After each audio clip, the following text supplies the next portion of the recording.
Android Q Beta 3 is here, and it's actually pretty easy to install on a whole bunch of phones. Now, we've already told you how to install Android Q Beta 3. We've personally installed it on these two phones here. The instructions are there in a video in the description below, but if you want to try it yourself, you can go to android.com/beta to get that done. Now, coming to the point. Android Q Beta 3 has copied some of the features from iOS pretty much wholesale. Now, these features are really useful and are some of our favorite features in iOS. Now, we'll talk about that at length in a bit, but just to give you a brief idea of what we're going to be speaking about, some of these features are the gestures from iOS 12, which have just been copied from iPhone X series devices onto Android Q now, and also granular location permissions. Let's check out these features really quickly.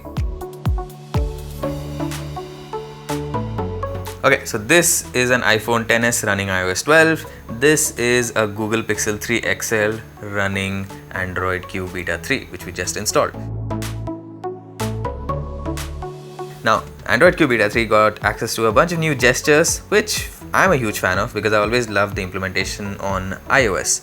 So this is a feature that I like, which has been copied very clearly. You'll see why I'm saying that just now. So first, let's open the browser. Safari on iOS, Chrome on Android, the default browsers on the two platforms. Now, the interface obviously is looking similar right now because it's almost an all-screen design. The browsers have a tiny little, whatever this thing is, I'm going to call it a log for now, at the bottom. So you can go home simply by swiping up like this. See? Just do it and hold it, then it opens the multitasking windows here. Yeah, if you want to go home again, let me just try that once more. Here's it. It goes home, right? The gesture is literally the same right now. Because as you know, iOS doesn't really have a system-wide back button. Some apps use it at the top, some apps such as Safari have it at the bottom, but the system-wide gesture has been around for a while. So here it is. I'm going to do it on both phones at the same time. See? You go back and go to the previous page. Yeah, the gesture looks much more smoother on the iPhone XS than on Android Q just yet, but then this is Android Q Beta 3. Hopefully by the time the final version rolls out, they will fix this. So let me just quickly load that article again. And now the difference between these two is, I'll just do one thing to show you the difference. Okay, just go back to this page.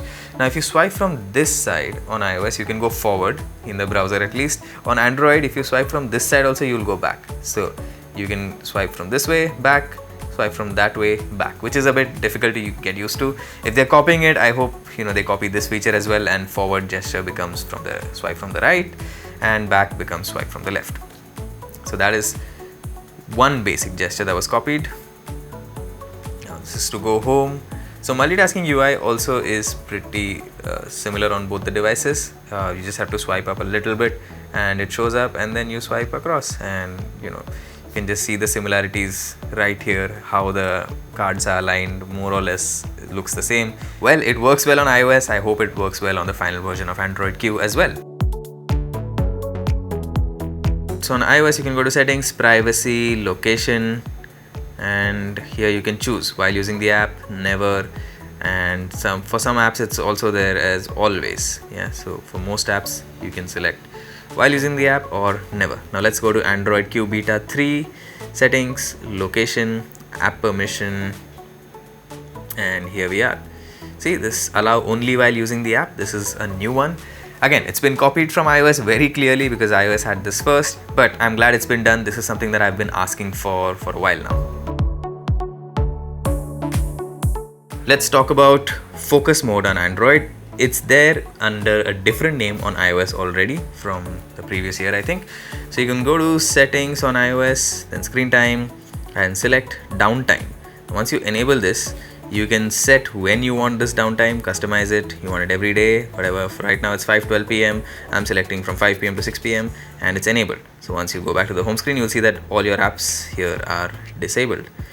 Now you can customize this as well, pretty well on iOS. You can set app limits for specific app categories. You can decide which, social networking, games, entertainment, these apps, you can decide all the apps under these categories should be disabled.